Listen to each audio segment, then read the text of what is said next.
I'm going to tell you how I put a woman in her place when she tried to weaponize a church against my kids.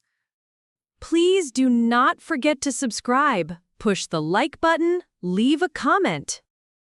My name's Sarah, and I live in a quiet Atlanta suburb with my daughters, Emily and Madison. A year ago, my husband David died in a car crash. We were already in the middle of a messy divorce. He'd been cheating with another woman and had 2 sons with her. My girls found out about his affair, and they've been working through it in therapy ever since. My mother-in-law, Margaret, decided my daughter should move in with her to play nanny for her precious grandsons. When I shut that down, she launched a full-on holy crusade. It was a sunny Saturday at the farmer's market. I'd given Madison $50 for birthday treats. An hour later, my phone rang. She was sobbing. "Mom, help! Some church ladies have me trapped." Emily and I sprinted over.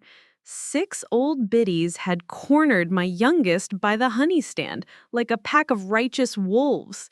"You're no Christian," hissed a gray-haired woman, her cross necklace glinting like a badge of judgment. "Abandoning your poor, orphaned brothers."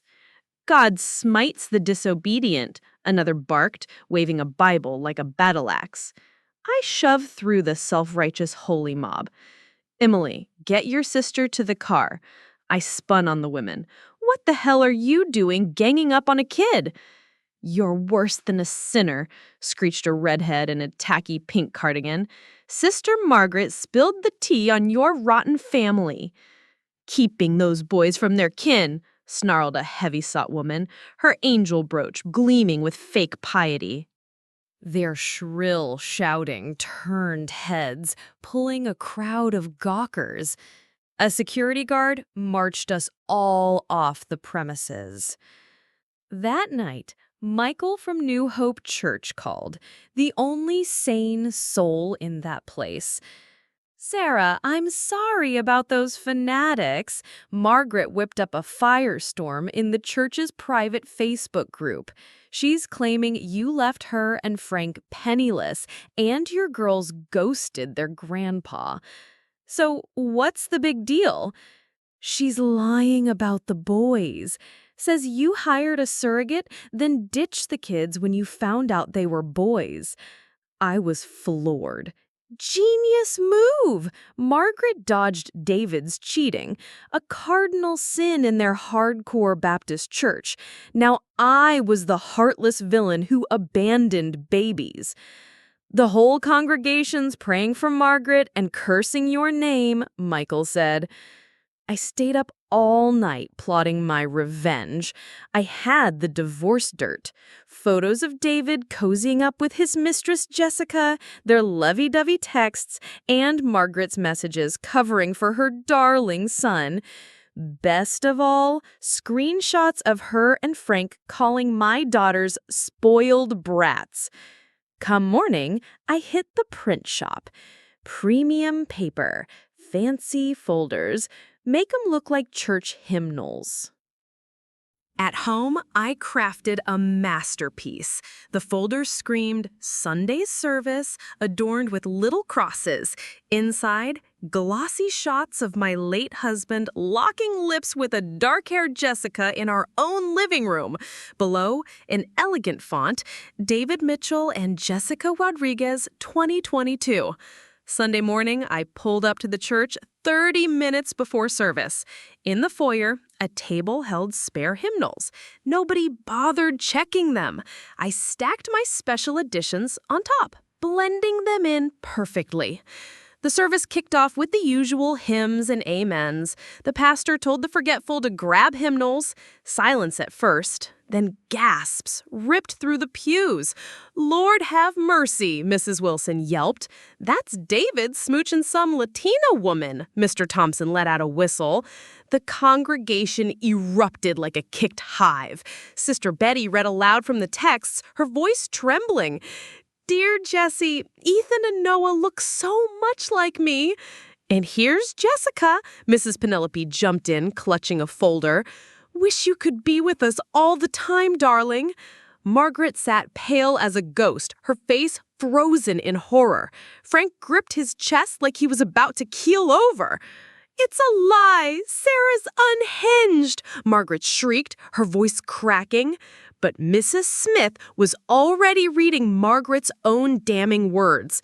"Dear David, Jessica's a sweet girl. The boys are angels. Just watch out for that Sarah." Chaos hit fever pitch. The room buzzed with righteous fury.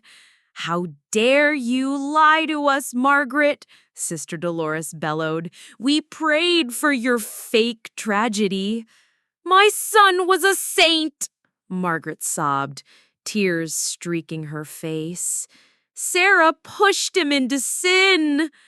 "Your son broke the seventh commandment," Mrs. Jones fired back, "and you propped up an adulterer." Margaret and Frank shoved their way to the exit, heads bowed. At the door, my mother-in-law spun around, eyes blazing.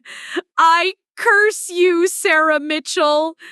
A chorus of outraged voices drowned her out. Her former allies turned away, faces twisted in disgust. The next day, Michael called, practically giddy. Half the church wants them excommunicated for bearing false witness. The Facebook group's a mess. People are posting apologies left and right. The women who'd bullied Madison groveled online with public apologies. I got a formal letter of regret from the church board. Margaret tried a desperate counterattack, posting about poor lonely elders.